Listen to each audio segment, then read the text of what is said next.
जिसने जिंदगी फिदा कर दी आप पर, उसको आप तमाशा मारते हो मुंह पर। जिसने अपना खून पसीना लगा दिया आप पर, आप उसको रुलाते हो, आप उसको परेशान करते हो।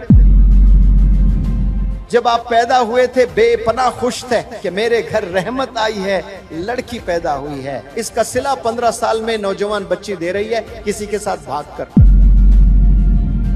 मेरे घर लड़का पैदा हुआ, वारिस आया है, बहुत फख्र महसूस कर रहा था बाप। जब बाप को एक वारिस मिलता है ना, उसको पूरी दुनिया मिल जाती है। इसका सिला नौजवान दे रहा है ड्रग्स में इन्वॉल्व होकर।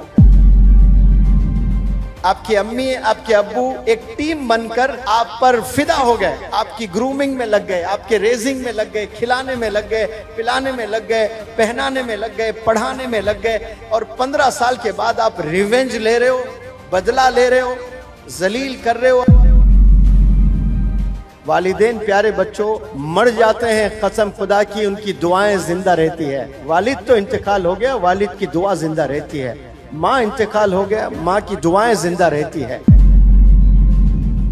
मैं गारंटी से कहता हूं 50 और 60 साल के जितने भी वालिदैन इस रूहे जमी पर अभी जिंदा हैं, उनमें 80% परेशान है अपने बच्चों को लेकर, अपने ही बच्चों को लेकर परेशान है। और जब आप लोग पैदा हुए थे बेपनाह खुश थे कि मेरे घर रहमत आई है, लड़की पैदा हुई है। मेरे घर लड़का पैदा हुआ, वारिस आया है, बहुत फख्र महसूस कर रहा था बाप। जब बाप को एक वारिस मिलता है ना, उसको पूरी दुनिया मिल जाती है। और एक बेटी पैदा होती है तो बाप बेपनाह खुश हो जाता है, ये तो रहमत आई है अल्लाह की। बेपनाह, पैसे नहीं थे, कहां कहां जाकर दूसरों से उधार लेकर दावतें करने लगा। बहुत खुश था, बच्चों को अच्छे अच्छे कपड़े लाने लगा, खिलौने लाने लगा। जेब में पैसे नहीं है, लेकिन दोस्त से उधार लेकर छोटे छोटे खिलौने, जाकर बाजार से चॉकलेट लाने लगा, आइसक्रीम खिलाने लगा, पार्क ले जाने लगा, क्या क्या सब करने लगा। इसका सिला 15 साल में नौजवान बच्ची दे रही है किसी के साथ भागकर। इसका सिला नौजवान दे रहा है ड्रग्स में इन्वॉल्व होकर। जो टीम बन गए, आपकी अम्मी, आपके अब्बू एक टीम बनकर आप पर फिदा हो गए, आपकी ग्रूमिंग में लग गए, आपके रेजिंग में लग गए, खिलाने में लग गए, पिलाने में लग गए, पहनाने में लग गए, पढ़ाने में लग गए। सारे आपके लिए काम दोनों मिलकर एज ए टीम कर रहे हैं। और 15 साल के बाद आप रिवेंज ले रहे हो, बदला ले रहे हो, जलील कर रहे हो अपने वालिदैन को। सोचने की बात है।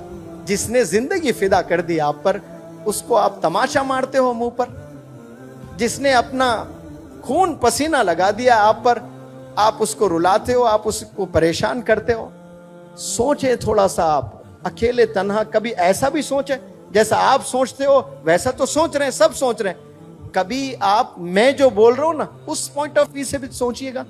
अरे हाँ भाई, सर जो बोल रहे हैं सही तो कह रहे हैं। दोनों मिलकर ये जिंदगी फिदा हो गए मेरे पर, मुझ पर अपने आप को खपा दिए। ये दोनों मेरे लिए ही जी रहे हैं लोग। इनका कोई और मकसद नहीं है, कोई एम नहीं है। बस इनका एम ये है कि मुझे पढ़ाएं, मुझे खिलाएं, मुझे पहनाएं, मुझे अच्छी जिंदगी दें। और वापस मैं क्या दे रही हूं मेरे अब्बू को, मेरे अम्मी को? मैं जलील कर रही हूं। मस्जिद जाने डर रहे हैं मेरे वालिद नमाज को लिए। क्यों? मैंने ऐसी घिनौनी हरकत कर दी कि मस्जिद में जाकर नमाज पढ़ने बाप डर रहा है, शर्मिंदगी से चेहरा नहीं दिखा पा रहा है। थोड़ा सा इमेजिन करें, आपके वालिद है, मस्जिद में नहीं जा पा रहे, वहां जहां बचपन से नमाज पढ़ा करते थे। आज आपने ऐसी हरकत कर दी जो वालिद मोहल्ले में किसी के मुंह दिखाने लायक नहीं रहे। आपकी हरकतों से ड्रग्स में इन्वॉल्व, शर्म आ रही है बाप को। गलियां बदलकर दूसरे गलियों से जा रहा है। ये नौजवान ऐसे तोहफे दे रहे हैं अपने वालिदैन को। फख्र महसूस करना, प्राउड फील करना, डैड आपके माम प्राउड फील करना, मेरी बेटी खुश होना। वालिदैन प्यारे बच्चों मर जाते हैं, कसम खुदा की उनकी दुआएं जिंदा रहती है।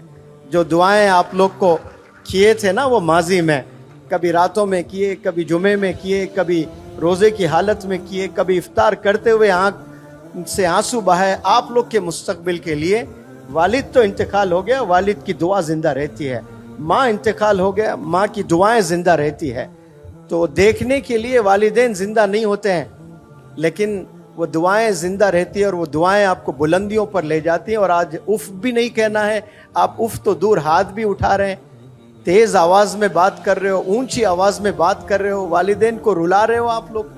ये रवैये को बदलिए, आप रिस्पेक्ट करना शुरू करें, फिर देखें इंशाअल्लाह अल्लाह कैसे आपको चमकाएगा। सब लोग को चमकने का शौक है, कामयाबी का शौक सबको है। फार्मूला आपके पास घर में है, कामयाब होने का फार्मूला आपके घर में है, दीन में भी दुनिया में भी। जन्नत में जाना चाहते हो तो बाप दरवाजा है, बाप को रुला कर दरवाजा लॉक पड़ा हुआ है, नहीं जा पाओगे आप। माँ के कदमों के नीचे जन्नत है, माँ को रुलाकर, माँ को सताकर जन्नत के ख्वाब ना देखा करें आप लोग। तो जो भी जन्नत में जाने के ख्वाब देख रहे हैं वो जन्नत आपके घर में है, घर के बाहर नहीं है। आप लोग बाहर तलाशते हैं, मैकडॉनल्ड्स में तलाशते हैं, रिजॉर्ट्स में तलाशते हैं, पार्क्स में तलाशते हैं आप लोग। कितने लोग हज पर जाते हैं, लाखों, 30-35 लाख। क्या सबके हज कबूल होते हैं? सबके नहीं कबूल होते हैं, कुछ लोग के हज कबूल होते हैं। अब्बा हुजूर आराम कर रहे हैं सिर्फ, और आप गए कमरे में देखकर खुश हुए, ये मेरे अब्बा। मकबूल हज का सवाब मिलेगा। कौन से हज का सवाब? मकबूल हज। एक तो हज का सवाब, एक मकबूल हज का सवाब। यानी गोया आपके हज को अल्लाह ने कबूल कर लिया, क्योंकि अल्लाह जानता है सबके पास पैसे नहीं है, सब हज पर नहीं जा सकते। कोई बीमार है हज पर नहीं जा सकता, कोई मखरूस है हज पर नहीं जा सकता, कोई अपाहिज है हज पर नहीं जा सकता। वो बंदा अपने वालिदैन को मुस्कुराते हुए देखे, हज का सवाब मिलता है। लेकिन गफलत की जिंदगी में नौजवान जी रहे हैं, उन्हें पता ही नहीं, और हज पे जाते हैं, बड़े खुश होते हैं, वालिदैन को सता रहे हैं। तो अल्लाह को ऐसा हज भी नहीं चाहिए, ऐसे नमाज भी नहीं चाहिए जो वालिदैन को 365 दिन रुलाते हो। और आप हज पर भी जा रहे हो, साल में 2 उम्रे भी कर रहे हो, 5 वक्त नमाज भी पढ़ रहे हो, चैरिटी भी दे रहे हो, लेकिन जो असल काम आपने करना है घर में, जो वालिदैन की खिदमत, उनकी रिस्पेक्ट, वो ना करें तो फिर कुछ नहीं है आप लोग।